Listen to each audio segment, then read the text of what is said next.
Totoo naman talaga na ang mga mangisda ang pinaka-naapektuhan sa tensyon sa West Philippine Sea sa pagitan ng China at ng Pilipinas.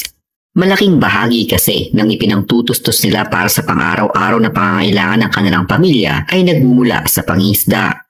Dito nila inaasa ang kanilang gastusin na kung minsan ay hindi na din sumasapat dahil hindi din naman pare-pareho ang kanilang nahuhuli. Marahil ay dahil sa sama ng panahon o baka malas lamang sila noong araw na iyon.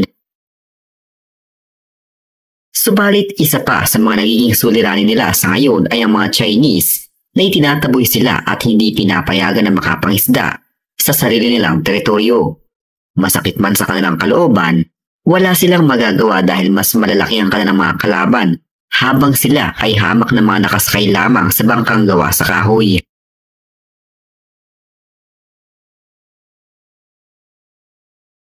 Subalit tila nag-iiba na ang panahon ngayon at nag-iiba na din ang ihip ng hangin para sa ating mga Pinoy na mangisda. Maaaring totoong kasabihan na ang lahat ay may hangganan. Ilan kasi sa ating mga mangisda ang walang takot na sinigawan ang barko ng China Coast Guard na para bang may laban talaga sila. This is my Philippine territory!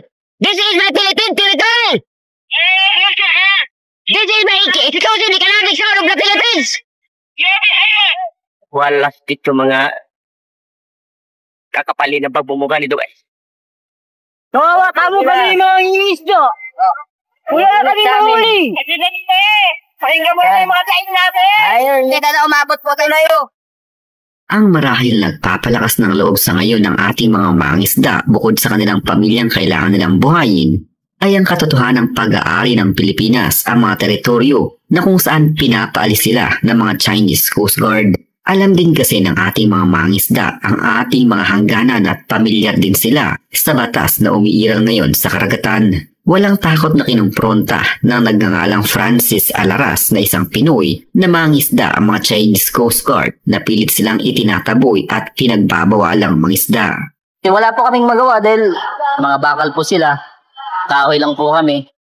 Isa lamang ito sa mga napakaraming tagpo sa pagitan ng ating mga mangisda at ng China Coast Guard sa West Philippine Sea.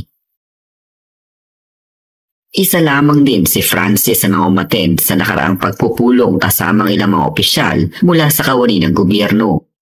Pinulong ang ilang mga mangisda sa Zambales kasama ang ilang mga ahensya ng pamahalaan upang makapaglabas sila ng kanilang mga saloobin at karanasan sa kanilang pangisda sa iba't ibang lugar sa West Philippine Sea. Hinayaan silang makapagkwento sa totoo nilang nararanasan sa tuwing sila ay papalaot sa West Philippine Sea para mangisda. Bukod sa mga bagong barko at eroplano, bibigyan na din ang mga mangisda ng radio communication system upang agad sila marespondihan ng mga otoridad at agad na matulungan. Wala pa yung China dyan, malaya po kami mga Will. Nung nandyan na yung China, nagkaroon na po kami ng kaba. Kasi doble na po yung binabantayan namin, yung bagyo. Bago ngayon, nadagdagan pa ng China na hinihigpitan kami doon. Lagi kami tataboy doon sa pinanghuhulihan namin ng isda. Sana po mabigyan tugon po yung hinihiling po namin na kami po ay matulungan tungkol po sa solusyon dyan sa West Philippine Sea. Ang gusto po namin na maging malaya po sana ang mga isda na makapunta sa malapit sa Scarborough Shoal. Kasi yan po ang shelter po ng mga isda ng Subic. That's the sad truth na nangyayari sa Bukbao de Masinloc. It is an open book now. We have very limited number of assets.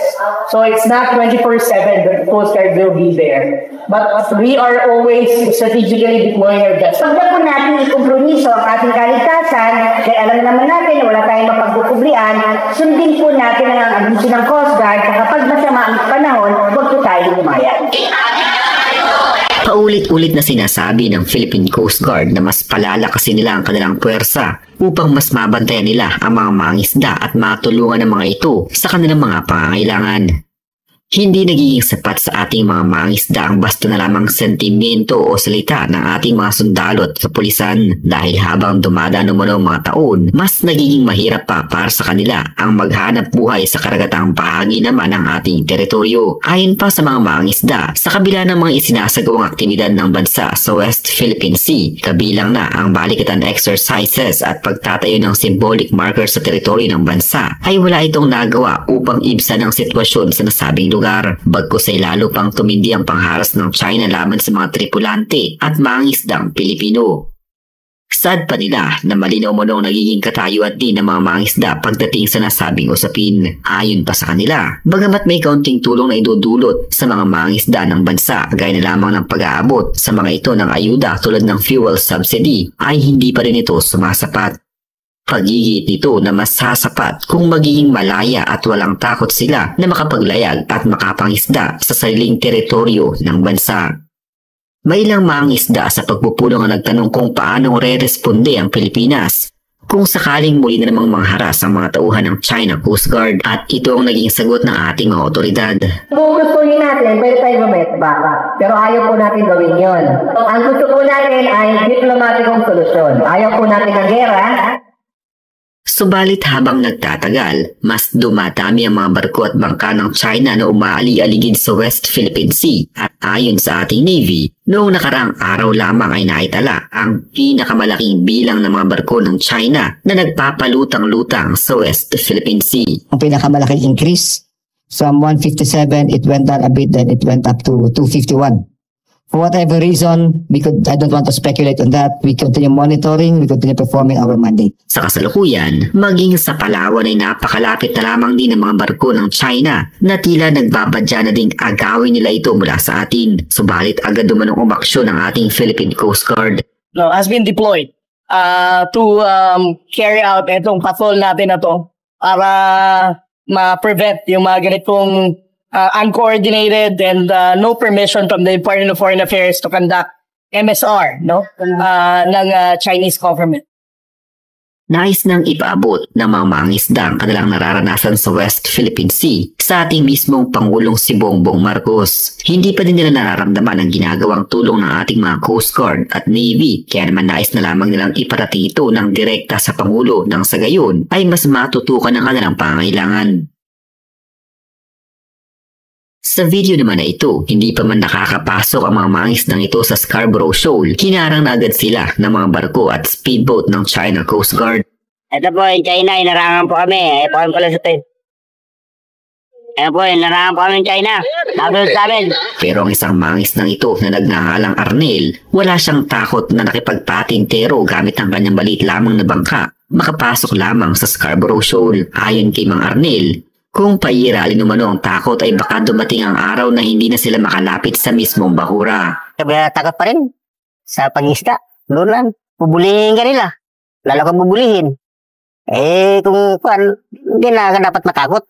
Kailangan, lalo ka, bubulihin ka nila, bulihin mo na rin ating bahura yan babanggayin ka nila kung matigas-tigas yung bagang, babagay ko sila Pag-akyat doon, ang gagawin naman ng China doon sa mga baon ng katauhan ko, pinagtapon-tapon, kaya nga, yung minsan yung mga tao ko, nag-iyakan yung mga tao ko, bakit? Pati lahat na gamit sa bangka, ipagtapon-tapon na yan. Pukunin yung mga isda, na wala man lang paalam, namimili sila. Binubumba kami ng tubig. Parang buhawi yung tumambak dito sa dami ng tubig na binagsakan ako, parang nangatruma yung mga kapatid ko. Naka-ferry squad kami na kalabit na lang. Talagang tinikigan kami talaga ng ganun, kaya pati yung mga tauhan ko, mga matanda, nanginginig. Sobrang takot. Taboy talaga kami, ma'am. Hindi kami makapangisda doon. Wala kaming paghanap buhayan. Uwi lang kaming luhan. Walang may pakain sa pamilya. Masakit sa akin, ma'am, na ang kinin ng China yan para naman sa atin yan, ma'am.